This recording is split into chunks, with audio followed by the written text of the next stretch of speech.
O ito, panoorin po natin. Si Senator Bato de la Rosa, paliwanag niya kung ano yung nangyari talaga kahapon. Abay, hinarang daw siya. May dahilan pala kung bakit hinarang siya. Alala siya ngayon ng marami na siya ay bayani. Dahil sa kanya, napalitan si Tuta ba? O ito, panoorin ang video. Ano ngayon, sir? Given na may ICC warrant against you, sir? The usual thing, I will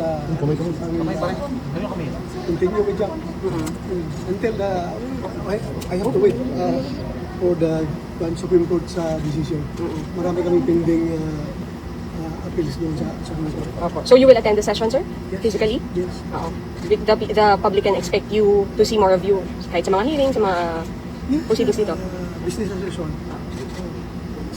Sana naman, yung gustong hulihin ako ay hintayin rin nila yung Supreme Court na decision. Anong prayer niyo, sir, dun sa Supreme Court appeal niyo? Marami yun, hindi ko naman rin, yung abogado ko, tatlo, yung mga petisyon na pinadala ko. Sir, pero hopeful kayo, sir, na mapagbibigyan kayo ng Supreme Court doon sa request po nila? I'm hoping and praying. I'm hoping and praying. Sir, pero may mga nag-insist pa rin na dapat i-implement yung warrant na sakop tayo ng warrant na yun from ICC. Well, I respect their decision, their opinion. Kanya-kanya tayong opinion.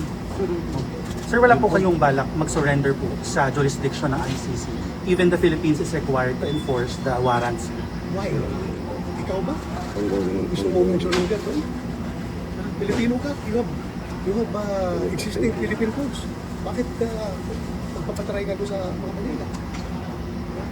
This is an attack to our sovereignty.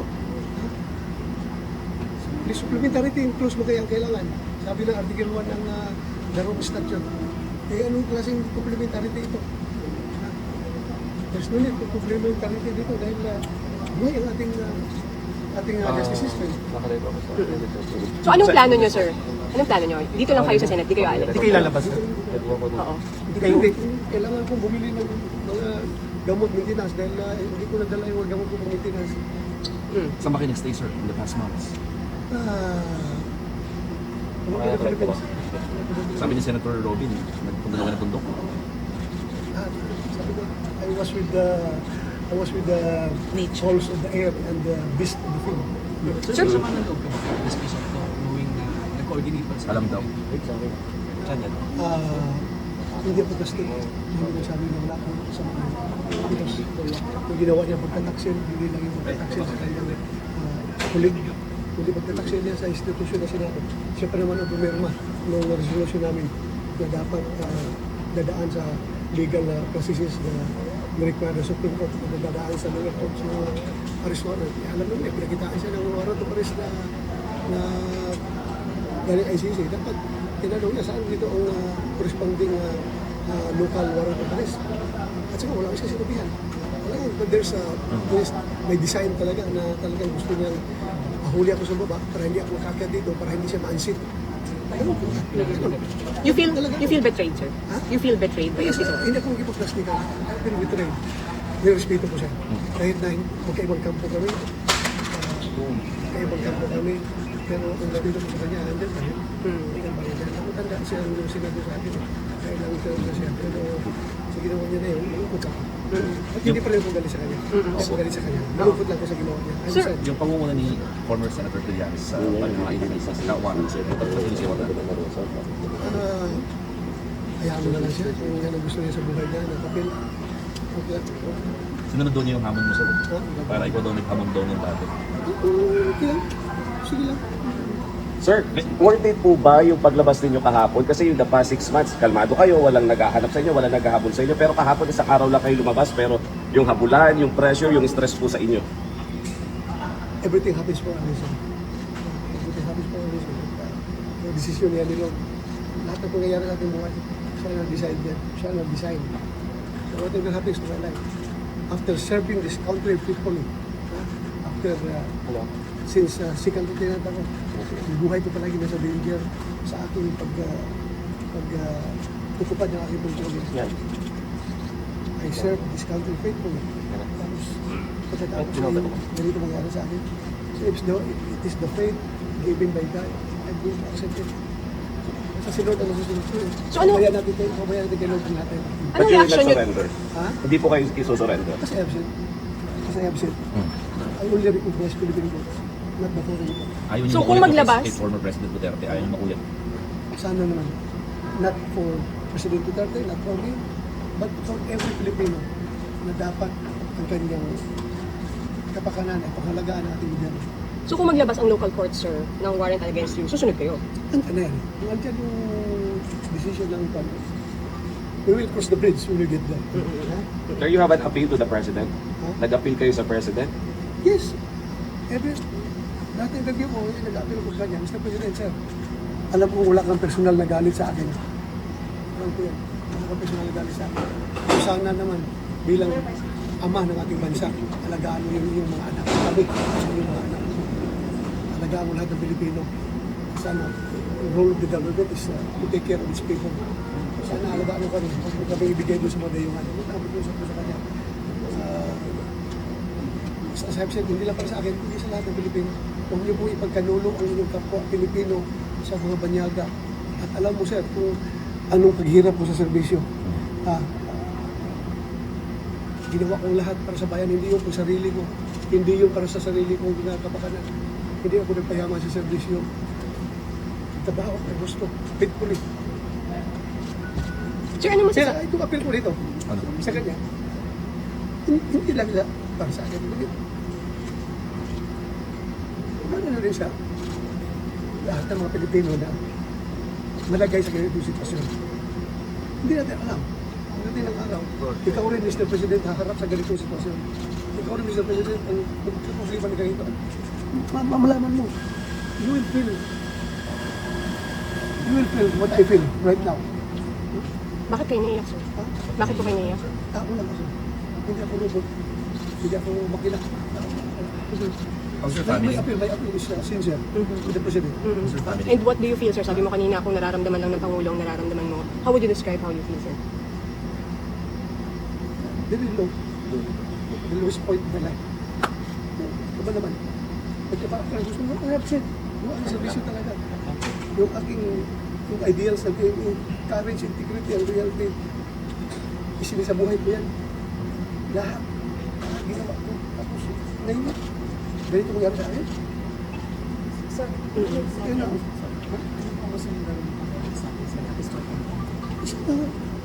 Huwag niya ako ipadala sa dahil. Yun lang naman. Dahil sa angkot dito sa Pilipinas, pagkita ng Pilipino, Mr. President, pagkita ng Pilipino, kung pwede lang.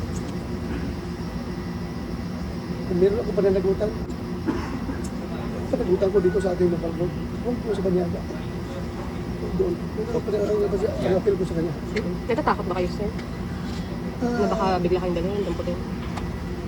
Tao lang tayo. Hindi naman tayo. Hindi naman tayo. Despite sa aking mga pinagdaanan, the more I am humanized sa lahat ng trials, lahat ng hardship na aking dinahin. The more na humanized. So, sir, ano comment nyo doon sa mga EJK na kinoconnect sa inyo? Allegedly kayo ang behind. Sir, sabi sa warrant po kasi may reasonable grounds daw to believe that you're involved in DDS and That's their point. That's their point. May point naman din tayo. Ikaw ba, do you think may napatay akong tao sa EJK? Ha?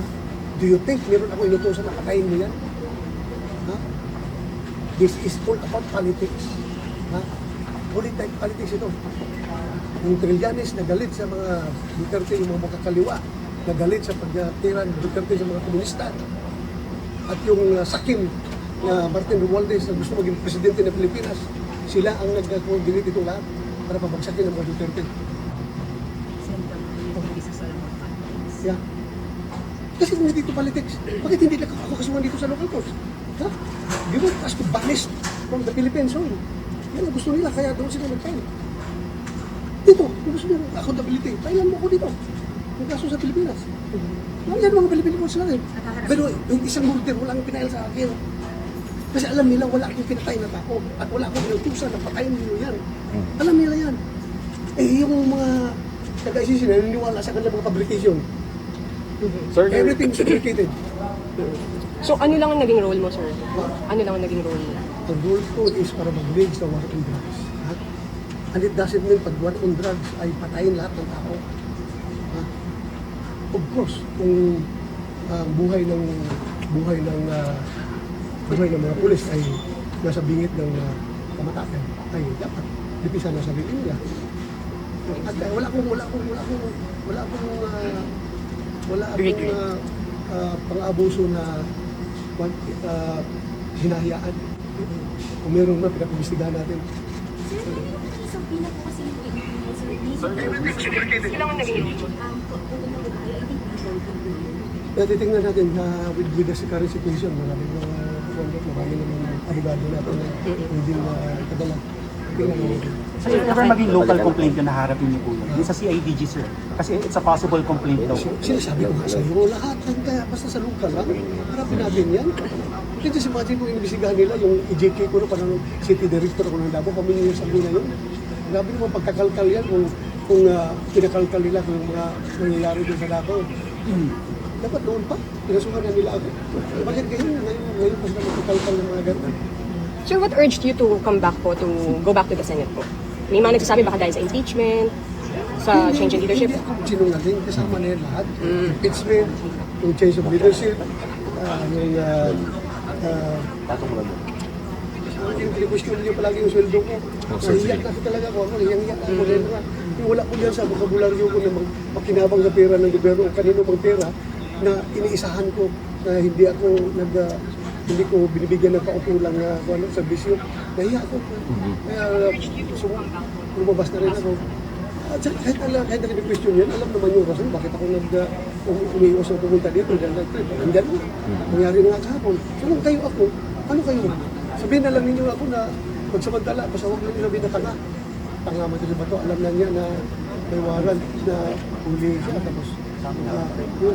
Sir, how do you... The past 6 months, hindi ko natanggap ang sweldo. Yung aking sekretary, kinukuha yung sweldo. Kinukuha doon. Paano ko makuha wala ko dito? Kinukuha niya pero yung later months na, hindi na niya kinukuha din. Nahiya na, hindi na kinukuha tapos. So intact pa rin sir yung ano? Intact pa ako na din, naka-sobre pa daw. Naka-sobre pa. Yung nakuha. Yung hindi nagasto. Kasi may nagastos pa doon na yung ginamit sa mga relief operation. Para desisyonan na rin nila na pwede magamit ito dahil wala kang hindi pa ginagamit yung boss natin. Sir, So, so gamitin yun. now that any kind no arrest will be made or apprehensive to you in anything with anyone po ng husay despite na sa napag-usapan? Well, meron mang word coming from Atty. Matibag na respetuhin nila yung institusyon na sinabi after sa usapan namin speak natin. At saka, knowing him, abogado yan eh. At saka, kasama ko yung dahil sa PDP. Sana sundin niya yung legal processes. Iabil ko naman lahat ng legal na remedies na abil naman. Sen? Ano ang rason nila para hindi nila tumulong sa process? I am no special ganun yung problem. Sir, how will you respond to that? As I said, we will present ourselves doon sa kanila. Ikaw po. O pwede abogado. Sen, Okay na po. paano niyo po dinidil ito with your family na alam natin mahirap yung situation? Paano yung setup po ninyo? Talaga, we have to deal with it. How are they? Kumusta po sila? Ay, malungkot. At alam mo na. Natatakot din sila, sir, for you? Ako talaga.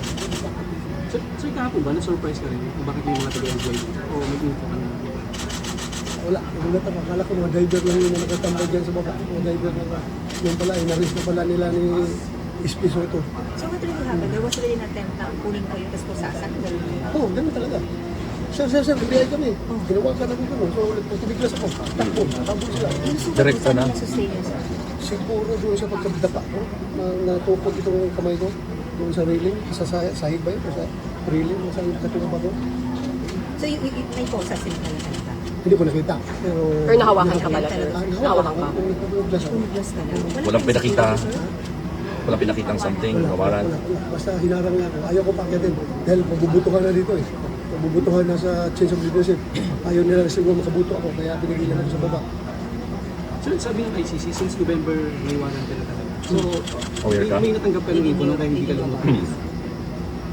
Pinagpapasyan ko lang yung mga pronouncement na Malacanang na meron daw yung sabi ni DOJ Secretary na Ombudsman Boying Remulla na meron daw waran. So, salamat ako sa iyo, sir. Salamat at nabigyan mo ko ng advance info na meron akong waran. Thank you. At naka-enjoy ako na 6 months by my lump sum. At saka pag Bible study ako ng gusto for 6 months. But sir, how long will you do this? Like, hanggang kailan? Kailan ko ito? What if you got, do we understand you're still hoping for the clear from the Supreme Court? Pero worst case scenario, Jen. I have no plans. Bakit ka naman plans? Bahala na si Lord. God's plan is superior to everyone's plan. In the meantime, ang plano niyo po talaga mag-stay muna dito sa Senate. Ilang pa lang alam ko lang. Indefinitely, sir. Indefinite pa. Basta ay ma-adjust mo po sa Supreme Court na sana panindigan nila yung ating soberanya. Sana. How do you, Hindi lang para sa atin, kundi para sa lahat ng Pilipino. But sir, did you expect na may mga NPA dito or wala kang na merong pwedeng alis na? sir, how will you react sa sinasabi nilang ginagawa ang sila na parang nilagyan ko natatabuan parang sanctuary? Investigation actually by its third school earlier na parang ginagawa mo parang disrupt and protect ng mga alis yung meron talagang mga how will you react Alam to mo that? kung isang barangay doon sa Cotabato, kaya sa Maguindanao, isang barangay ay willing na protektahan ako. Paano? Hindi sila nagtagumpay. Kung ano man yung plano nila, dyan kay Senator Bato de la Rosa, bakit hinarang talaga, yun pala, ay may botohan na para mapalitan ang liderato ng Senado. Pero si Senator Bato de la Rosa, nakita natin sa CCTV footage, ang bilis tumakbo dun sa hagdanan. Hindi man lang nila nahabol, at ayun, nakaboto, kompleto ang kailangan ng boto para mapalitan si Soto. Tingin ng karamihan ngayon, si Senator Bato de la Rosa ang totoong bayani. Ayon dito kay Syra, bayani si Senator Bato nang dahil kay Senator Bato napalitan ang liderato ng Senado. Nang dahil sa kanya, malaya na imbestigahan ang flood control anomalies. Naku, lagot kayong mga buhaya. Pwede na ipatawag ang 18 Brave Marines para sa Blue Ribbon Committee. Ang aabangan natin yan kung ibalik si Senator Marcoleta dyan. Lagot talaga kayo. Si Tamba, mukhang kinabahan na rin ha. May imbestigahan ng mga malalaking nakawan sa kaban ng bayan. Totoong bayani si Senator Bato de la Rosa. Nako, eto kaabang-abang sa mga susunod na araw. Pero sa mga oras na to, hindi natin alam kung anong plano nila. Kasi iba na ang liderato dyan sa Senado, iba na ang nasa majority. Pero ang daming mga pulis ngayon dyan sa labas ng Senado. Sana naman ay wala nang mangyayaring kaguluhan. Idaan na lang natin sa magandang usapan. Hindi yung kung ano-ano yung ginagawa nyo, lalo nyo lang sinisira o ginagalit ang mga tao. Kanino magiging negatibo ang epekto? Kay Junior. Lalong mawala ng tiwala sa kanyang mga tao. Kung idaan nyo sa tamang proseso, kung talagang may nagawang kasalanan si Senator Bato, meron naman tayong korte dito. Hindi naman yan tatakasan ni Senator Bato, haharapin niya yan. Kaso nga lang, itong si Trillanes, double time. Malamang, kinakabahan na rin yan. Malapit na ang 2028. Next year, 2027, hirap na yang mga yan. Hindi na makaporma yang mga yan. Busy na sa eleksyon, di ba? Naghahanda ng palitan si Junior, di ba? Good luck sa inyong mga buhaya. Hanggang dito lang natin,